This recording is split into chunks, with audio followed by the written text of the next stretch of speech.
As of this recording, Kings Island opens in just a couple of weeks, and we got some hot takes on things that Kings Island really needs to do for the 2024 season.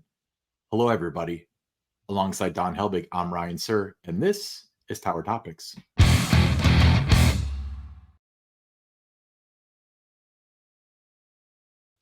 Tower Topics is a podcast by Kings Island fans, for Kings Island fans, because that's who we are, and that's who we care about. So the hot takes, Don, we're trying to get ourselves canceled, aren't we? Well, there's some things, that we would like to see, early part of the season, what we're looking for the park to deliver on. So, Ryan, get us started. Okay, so Don and I collaborated on this list and kind of determined the things, and some of these things are a little bit further out there than others, but nothing on here I think is ungrateful or asking too much or out of the realm of possibility. So I'm going to start with one that's been discussed through and through, but I'm going to go ahead and put it on here, and that's improvements for the VIP lounge for Prestige pass holders.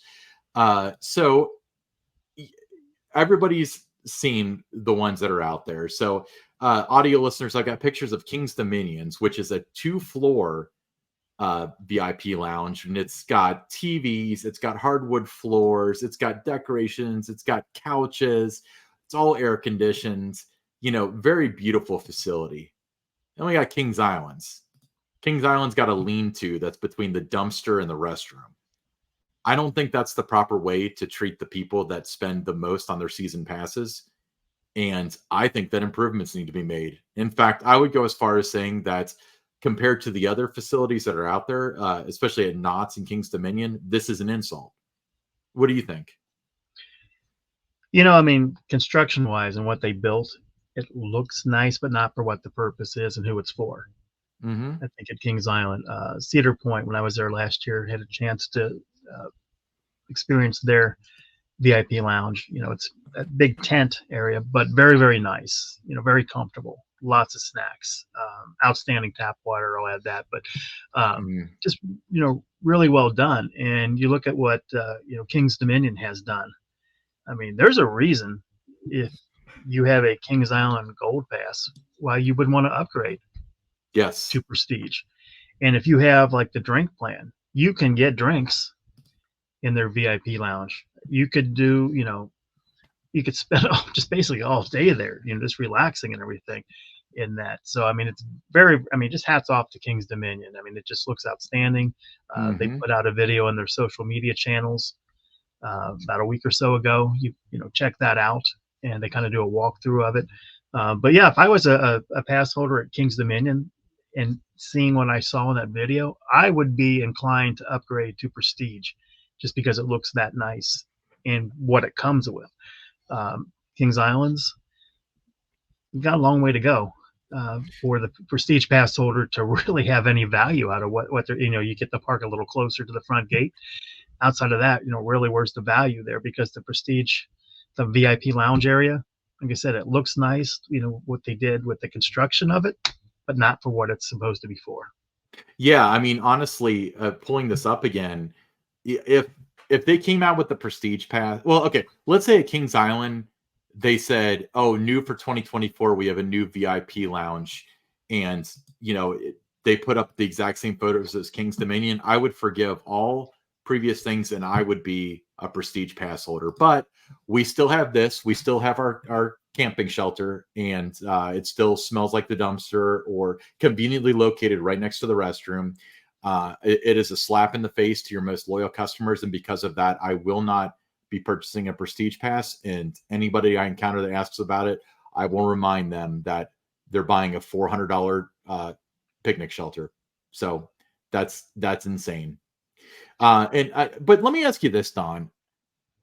I understand that this was built first, but do you think that there's any discussion internally about, hey, compared to King's Dominion, this is kind of an insult, or do you think it's kind of like they gave us their money, we don't care anymore?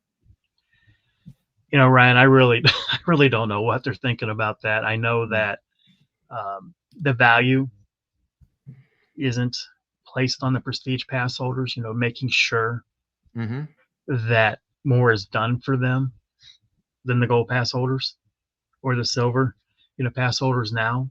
Um, I think there were things that, could be done to really enhance the value of that. Let's take last year, for instance, with Adventure Port opening up. Mm-hmm. Didn't open up with the start of the season. It was early July or early June when it finally opened. Um, one of the things that I, suggested, but you know, nobody gave it any thought or anything. You're just kind of okay. Thanks for the suggestion, and moved on. Was based on what I was seeing. The feedback from all the Prestige Pass holders at the start of the year.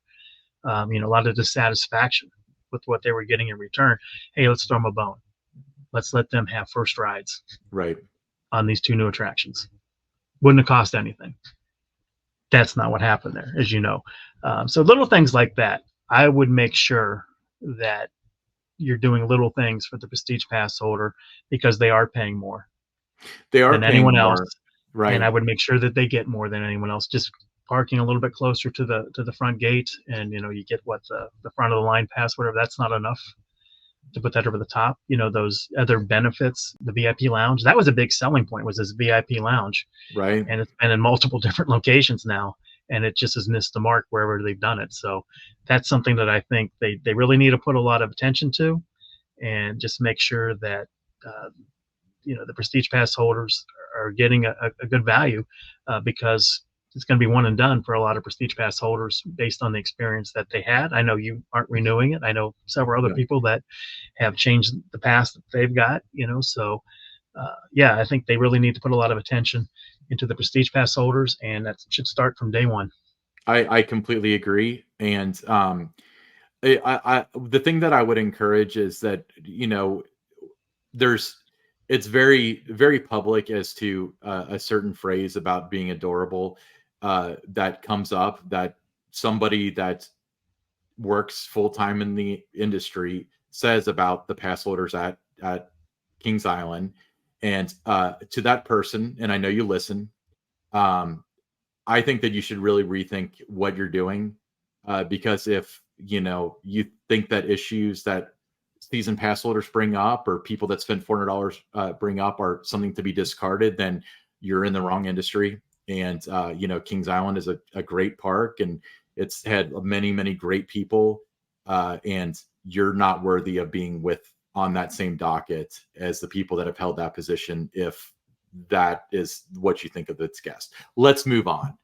Um, Um, Something I'd like to see, and this is something that started happening last summer, was we started seeing different rides not operating at full capacity.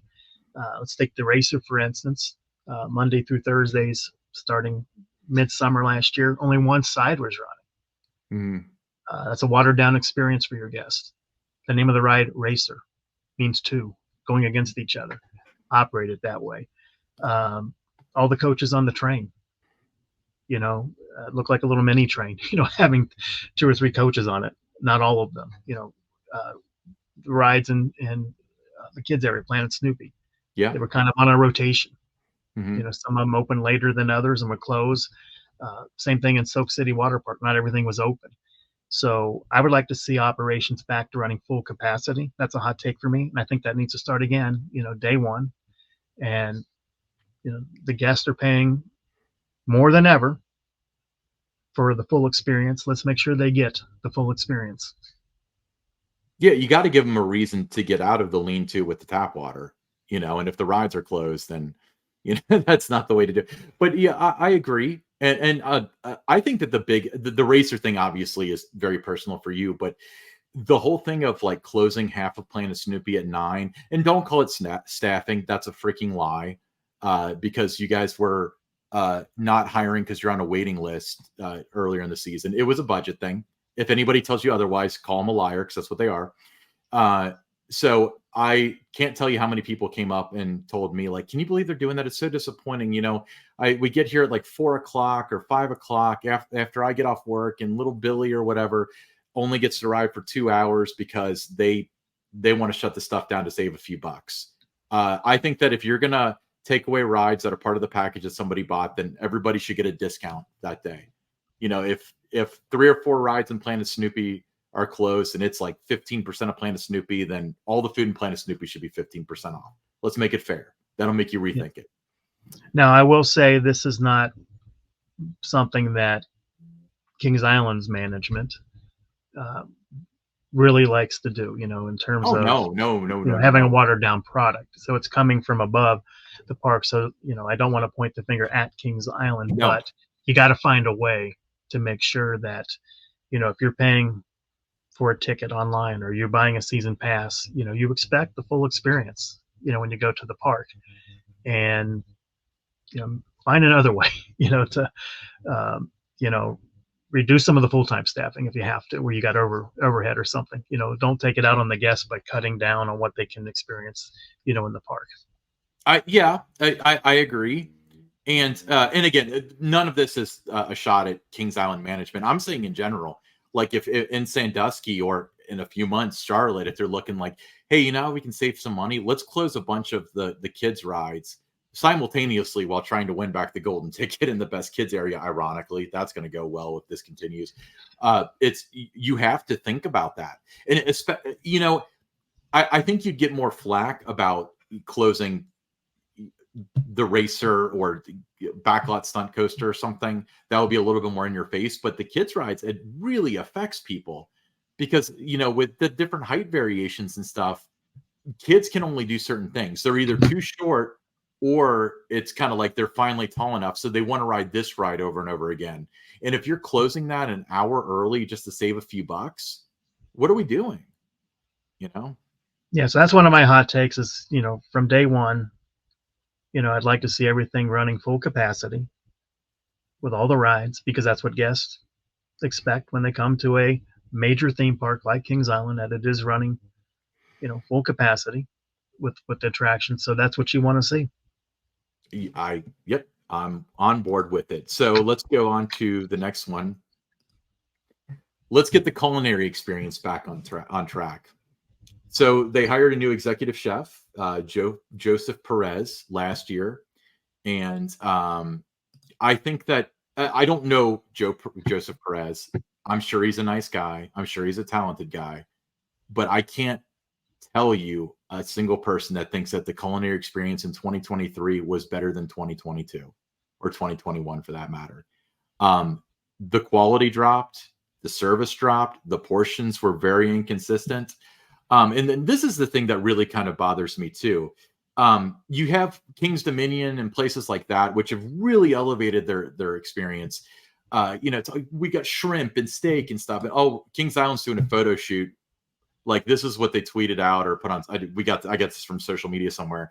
I see a French fries, pizza, corn, mac and cheese.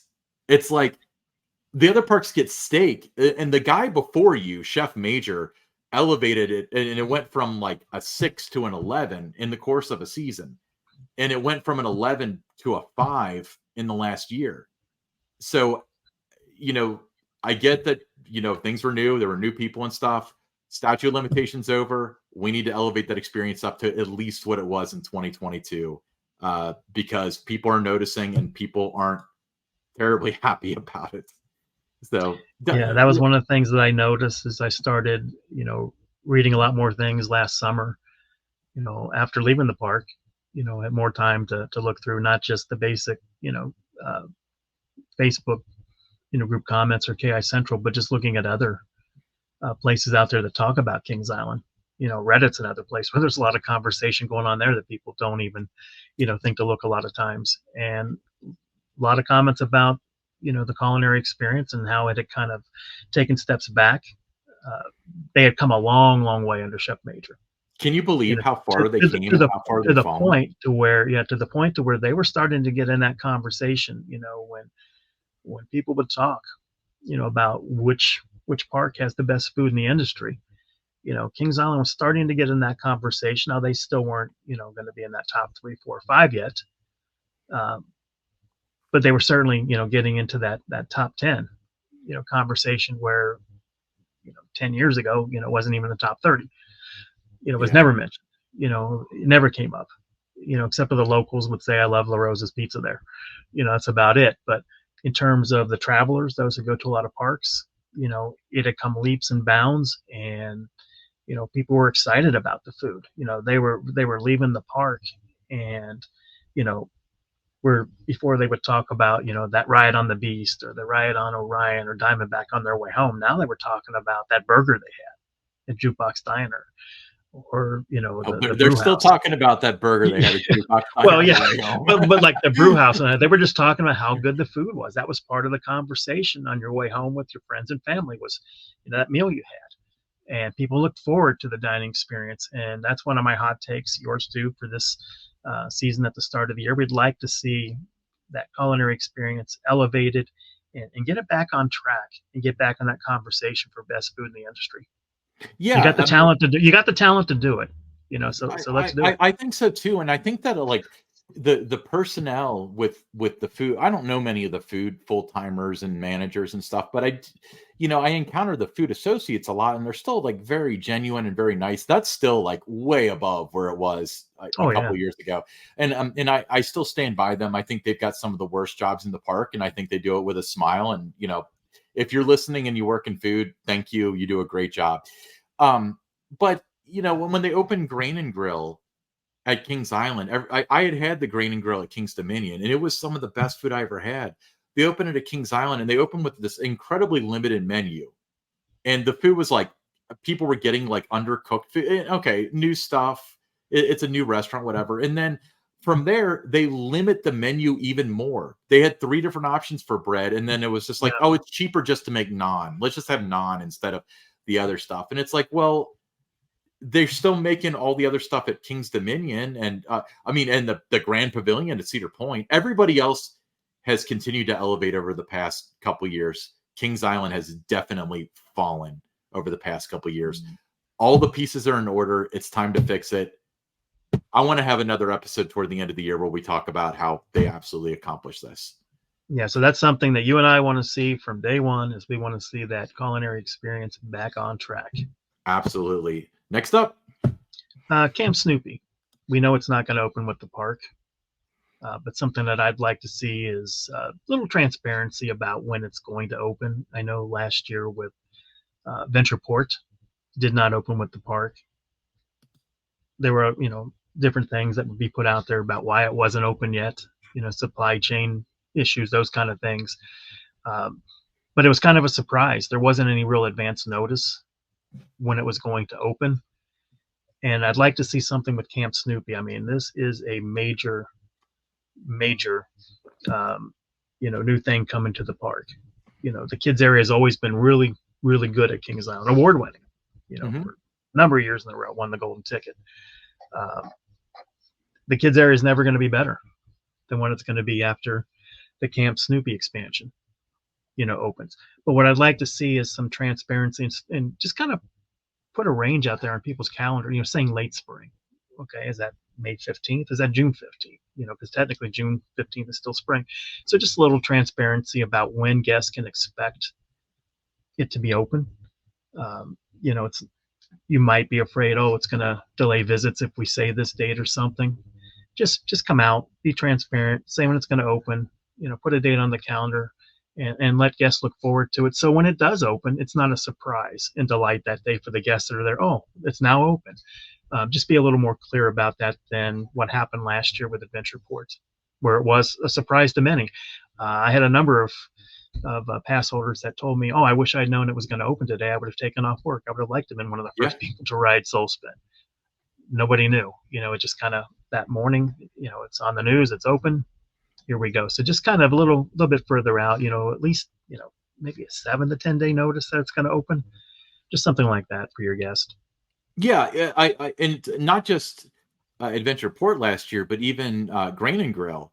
Like I distinctly remember somebody. Oh, it's opening today at 4:00. Yeah, that was one of those things that, again, well, not just that. It was like opening today at 4:00. Okay, well, if they knew then, then they knew then, whatever. But I remember somebody on Twitter, now X, saying I like, because this was like after the reviews were coming in, and this is somebody that I hadn't talked to in probably a decade, but I knew that they visited the park a lot.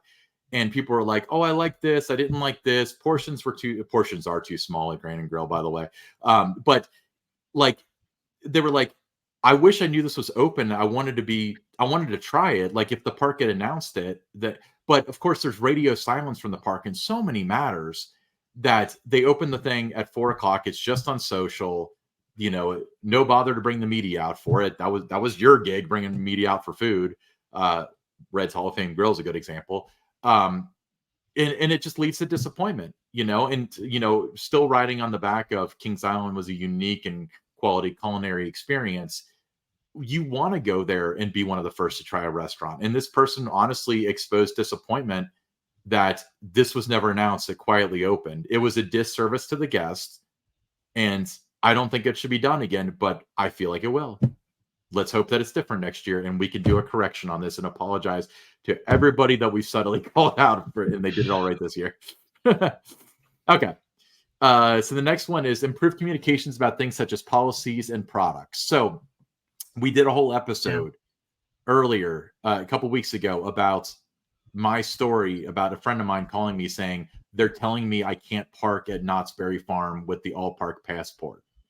That should not have been a mistake that was made. This is the simplest thing, and you need to train your employees, okay? Not just that, but when making the purchasing decision as to where you buy your season pass or how to buy it or what time frame to buy it in, we need to know, hey, if you buy a Kings Island Gold Pass, you can't go to the Top Thrill 2 preview thing, okay? This sort of stuff has led to the distrust, and it's going down a slippery slope. It's going to get to the point where nobody is going to buy their pass until 5 minutes before the park gates open, because no one's going to trust you if there's no clarity on the product you're getting. Okay? Was that too forceful? No, I mean, I agree. I mean, you need that communication about different things. You need to make sure that it gets communicated to, whether someone emails a question in, somebody asks on social media, somebody calls. Mm-hmm. So let's say we got 3 different people involved there that can answer that question. You might get 3 different answers on what something is. So, just that line of communication needs to be streamlined, everybody on the same page, everybody, the training, just make sure everybody knows what's being offered and what comes with a gold pass, with the all park passport, what comes with the dining plan. Just kind of work on that a little bit. I think that's one of the things that, had been really good for a long time at Kings Island. Communication was one of the strong points, now it's not. So I think that's one of the things that, needs to be worked on a little bit. That internal communication, so it gets communicated externally what's going on. I agree, and so this is one of those things where I'm looking down the list of the banners that I put up. So improved VIP lounge, operations running at full capacity, culinary experience, Camp Snoopy clarification, improved communications. I feel like the reason why that there's these issues is because the people that visit the park, especially season pass holders, do not have an advocate within those walls. Nobody is standing up saying, is this the right or the wrong thing to do? They're standing up saying, can we get away with this? And we're looking to certain people within the company. And I know there are great people at the very top echelon of Kings Island, and we're looking to you for leadership. We need these things. Okay, you're not going to build a 2-floor VIP lounge. Let's look at the other stuff. Do right by the guests and they will do right by you. Otherwise, we have a situation for the previous podcast we just recorded about we need to wait till the last minute to buy our pass because we don't know what we're getting. If you do right by the season pass holders, they will treat you well. Don't degrade them. Don't let your employees degrade them in meetings. We're looking for leadership. We're looking for advocacy. Let's move on to the leadership question, the listener question. Oh my God. Well, before we get to that, I do want to say that, I mean, this is going to sound like, Ryan and I are, we're not attacking the park. I mean, we're basically right now, we're being the voice for a lot of what we see being discussed on the fan sites and social media. We spend a lot of time looking at that to try to know what we should be talking about or could be talking about. Tower Topics here. So it's what a lot of people are feeling, but what we want is we just want the park, the experience to be the best it can be for guests. And Kings Island acknowledged reputation, over 50 years, as one of the finest seasonal amusement parks in the world. Pretty big place, and we'd like it to keep that reputation that it had for years. It doesn't take Right. long. Doesn't take long for a reputation to get destroyed. It doesn't. And And it's teetering on that, just based on Mm, some of the things that happened, in the last year or so, and some of the way things get communicated, or things change, without notice, just because they can, things like yeah. that. So it doesn't take long for that reputation to get you know damaged, for that to change. And you got a lot of history there, and the things we're talking about is we just want to see that be protected, so it continues to have that reputation for years to come. Everything that regardless of me raising my voice and being passionate and stuff, it's coming from a place of passion. It's coming from a place Mhm. of love. It's coming from a place of advocating for the park. And sometimes you have to advocate for the park against the park itself. It's sometimes a short-term budget cut looks really good on paper, but then the person that visits once is like, they were running one side of the racer and I waited like 45 minutes. I don't like Kings Island anymore. And you talk about the reputations, how quickly they fall. I mean, the culinary experience, I remember just hearing people like, oh, it's so good now, and the pub burger's so good. And now, toward the end of last season, I had people saying, like, I don't know if I'm gonna get the meal plan because the food stinks here. Like, look how quickly that fell, Yeah, you and as a know? lifelong fan of the park, I go back to day one, 1972. I've been going to that park, 50 plus years, and I'm concerned that that reputation that I grew up with the park, and that were there for years, throughout my adult life, that could be at risk if things continue on that same path that it's been on the last year or so. I agree. And I have nothing but faith in the people that are there calling the shots. And sometimes a wake-up call is what they need, and hopefully us saying what everybody else is thinking is that wake-up call. Yeah, and like I said, they've been at the level of great for so long. So, I mean, just it doesn't take much for, when it's been great for so long, maybe people get spoiled because that's how it always had been. Maybe that's where we're at. But, just the things we're talking about on this podcast, like I said, we see other people, talking about it, sharing their opinions about it on social media. And that's kind of what forms the content that Ryan and I talk about a lot of times on this podcast, because as we say, it's a podcast by Kings Island fans for Kings Island fans. And we wouldn't be good friends of the park if we weren't honest, you know. Um, okay, let's move on to the Listener, listener question. yeah, listener question. What do we got there, Ryan? This one's from Kings Island Work Orders. This is not going to go well. So I'm late to renewing my pass this year. The silver pass is currently 105 and the gold is 140. Would buying a silver pass then buying a gold pass when they go on sale in 2025 in August be a good cost saving option? Whoops. Did somebody blunder the marketing? All right. On paper that looks like a wise decision, but I would not do that. I would go ahead, get the gold pass. You don't know what the rules, are going to be, come fall. You got a merger coming. Things could change. We don't know. It may be the same. It may not. Maybe a whole different world we're living in, 3 or 4 months from now. We don't know. So I would get the gold pass to make sure that you get the fall and Winterfest, because you don't know if you buy a 2025 pass if it's going to be good for the rest of the 2024 season. Just because it is today, that's how it's been the last few years, doesn't mean it's going to be by the time we get to the fall. So I would just get the gold pass. I mean, we're talking what, $35? Is that what it is? $35. He's according to his question, The silver pass is 105, and this is as of him submitting the question. Then these are obviously subject to change, and the gold is 140. So it's a $35 difference. Now No, just get remember, that because you know what world you're living in, and that's, like I said, it's not just that, as we've seen that, terms and conditions are subject to change, that comes about. It's also just because there is that merger. We don't know what's going to happen with that. We just know the world we're living in today. I would buy it based on that. now with that being said, let's say the merger falls through or it goes through, whatever ends up happening, and under the new regime, your pass is good for the next year. For the rest of the year, you can totally trade off getting gold and then silver under these conditions. That would You almost could, be you could. really good financial advice because you can get a silver pass.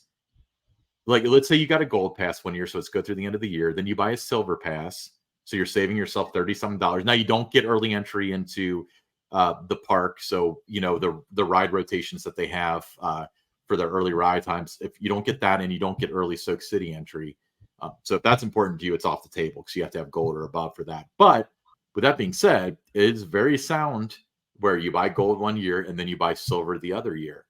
And from their marketing, it sure seems like they want you to buy silver. So you'd only be a good friend if you did it.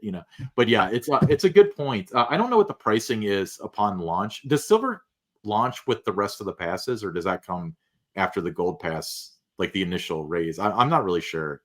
It was there as a, always that product. But I think this is the first time that it's really been heavily promoted. Yeah. That's the first time I always forgot that it existed because it was so rarely promoted. But yeah, it's a good point. You buy a silver pass for 105, saving yourself $35. You use it all summer. You get all the benefits except for the early entry. And then come, August, the renewal comes out and you pay a little bit more. So you get the whole 2025, including the fall season and 2024's fall season. And then you wait till August of 2025 and you buy another silver pass, saving yourself 35 or so dollars, and you're good until the next season. And in August, you buy a gold pass, so you're good for the end. It's brilliant. I don't know what kind of work orders you work, but I hope you're in finance because I love this question. Great question. Just to me, I would just get what I know. Yeah, go with the evil that you know instead of the evil that you don't know. All right. Hey, I'm Ryan Sir along with Don Helbig, and this is Tower Topics.